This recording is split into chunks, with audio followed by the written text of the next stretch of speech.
پارہ نمبر 24 سورہ زمر چل رہی تھی۔ اللہ تعالیٰ نے پارہ نمبر 24 کے شروع میں یہ بات سمجھائی کہ دیکھیں ایک وہ شخص ہے جو اللہ پہ جھوٹ بولتا ہے، ایک وہ ہے جو سچ بولتا ہے۔ بھلا یہ سچ بولنے والے اور جھوٹ بولنے والے کیسے برابر ہو سکتے ہیں؟ سچائی کا اہتمام کرنا چاہیے۔ پھر اللہ تعالیٰ نے اپنی رحمت اور توبہ کا ذکر کر کے جو فساق ہیں، اللہ کی نافرمانی کرنے والے ہیں، ان کو ترغیب دی اور اپنی رحمت بتائی ہے۔ یا عبادی الذین اسرفوا علی انفسہم لا تقنطوا من رحمت اللہ۔ کوئی شخص بھی اللہ کی رحمت سے نا امید نہ ہو، اللہ کی رحمت سے مایوس نہ ہو۔ اللہ کی رحمت بہت وسیع ہے، تمہارے آنے میں دیر ہے، اللہ کے معاف کرنے میں دیر نہیں ہوتی۔ اپنی رحمت کی وسعت کو بیان کیا ہے، توبہ کی ترغیب دی ہے۔ پھر اللہ تعالیٰ نے سورہ زمر کے آخر میں فرمایا کہ جب کفار قیامت کے دن آئیں گے، جہنم میں دھکیلا جائے گا، تو روغہ جہنم کہے گا تمہیں ڈرانے والا کوئی نہیں آیا تھا، آئے تھے اللہ کے رسول نہیں آئے تھے بس ہماری غلطی تھی، ہم نے نہیں مانا۔ اور جب جنت کو جنت میں داخل کیا جائے گا تو وہاں جو اللہ اکبر جنت میں ملائکہ جو جنت پر مقرر ہو گئے، سلام علیکم طبتم فادخلوها خالدین، سلامتی ہو، مبارک ہو، اب تم نے یہاں پر ہمیشہ رہنا ہے۔ اللہ تعالیٰ ہمیں اہل جنت میں شامل فرمائے۔ سورۃ المؤمن، اس صورت میں کیونکہ ایک شخص کا ذکر ہے جس کے لیے اللہ فرماتا ہے وقال رجل مؤمن من آل فرعون، تو صورت کا نام ہی سورہ مومن رکھ دیا گیا ہے۔ اہل ایمان کے لیے اس صورت میں ملائکہ کی دعاؤں کا ذکر ہے۔ اہل ایمان کتنے خوش قسمت ہیں کہ جن کے لیے فرشتے ملائکہ دعائیں کرتے ہیں، یا اللہ ان کو عذاب سے بچا، ان کو جنت میں داخل فرما۔ مومنین کے گھر والوں کے لیے دعائیں کرتے ہیں ملائکہ، اے اللہ ان کو جہنم سے محفوظ فرما۔ پھر اس میں ظالم کا ذکر کیا، سرکش فرعون کا ذکر کیا، موسیٰ علیہ السلام کے واقعے کا ذکر کیا۔ بالآخر موسیٰ علیہ السلام کامیاب ہوئے ہیں۔ وحاق بآل فرعون، فرعون کو اور فرعون کی ذریت اور اس کے ماننے والوں سب کو اس دنیا میں بھی عذاب آیا، اور آخرت کا عذاب تو ہے ہی۔ ایک عذاب ہے جو قبر اور برزخ میں آتا ہے، اسے عرض نار کہتے ہیں۔ النار یعرضون علیہا غدوا، عرض نار، آگ پیش ہوتی ہے۔ اور ایک ہے قیامت کے بعد، اس میں جو جہنم کا عذاب کو اس کے دخول نار کہتے ہیں۔ وَيَوْمَ تَقُومُ السَّاعَةُ أَدْخِلُوا آلَ فِرْعَوْنَ، تو فرعونیوں کے عذاب کا ذکر فرمایا ہے۔ موسیٰ علیہ السلام اور ماننے والوں کے نجات کا ذکر فرمایا۔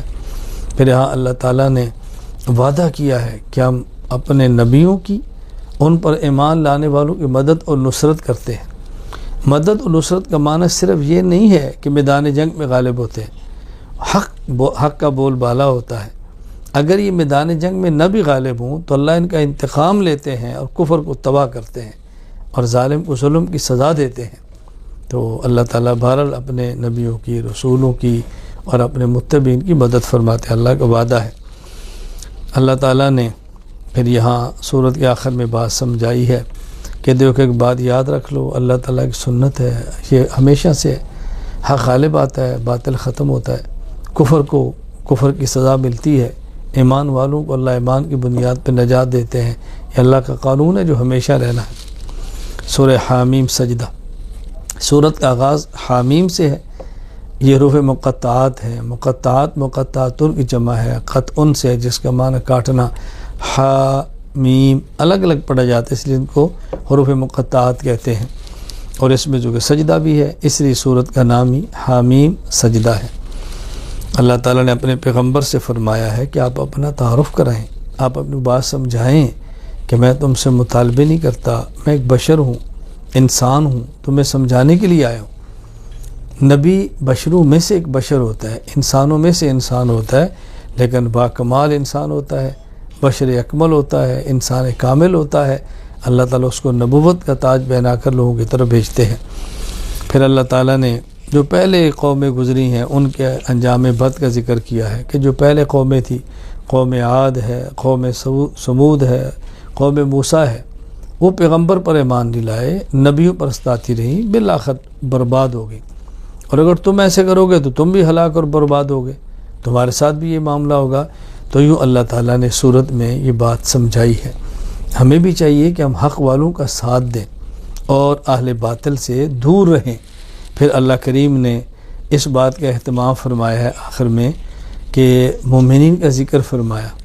فرمایا اہل ایمان کی شان ہے کہ وہ جب ربنا اللہ کہتے ہیں تو ڈٹ جاتے ہیں، مصائب اور مشکلات کو دیکھ کر حق کو چھوڑتے نہیں ہیں، حق کا ساتھ دیتے ہیں۔ نتیجہ کیا نکلتا ہے؟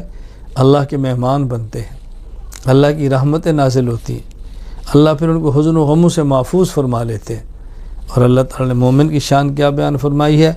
فَمَنْ أَحْسَنُ قَوْلًا مِّمَّنْ دَعَا إِلَى اللَّهِ وَعَمِلَ صَالِحًا وَقَالَ إِنَّنِي مِنَ الْمُسْلِمِينَ۔ دنیا میں اصل تو وہ شخص ہے جو دین کی بات کرے، اچھی بات کرے، اور پھر اپنے اوپر بھی اس کو فخر ہو کہ میں بھی مومن ہوں، وقال اننی، میں بھی مومن ہوں، اور اس کو احساس ہو کہ میں اہل حق میں سے ہوں۔ تو اللہ تعالیٰ نے یہ ایمان والوں کی شان بیان فرمائی ہے۔ اللہ تعالیٰ ہمیں بھی دین پر جمنے کی توفیق عطا فرمائے، استقامت عطا فرمائے۔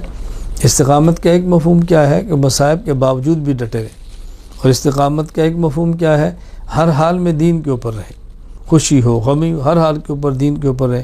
اللہ تعالیٰ عافیت کے ساتھ استقامت عطا فرمائے اور دین کی خدمت کرنے کی ہم سب کو توفیق عطا فرمائے۔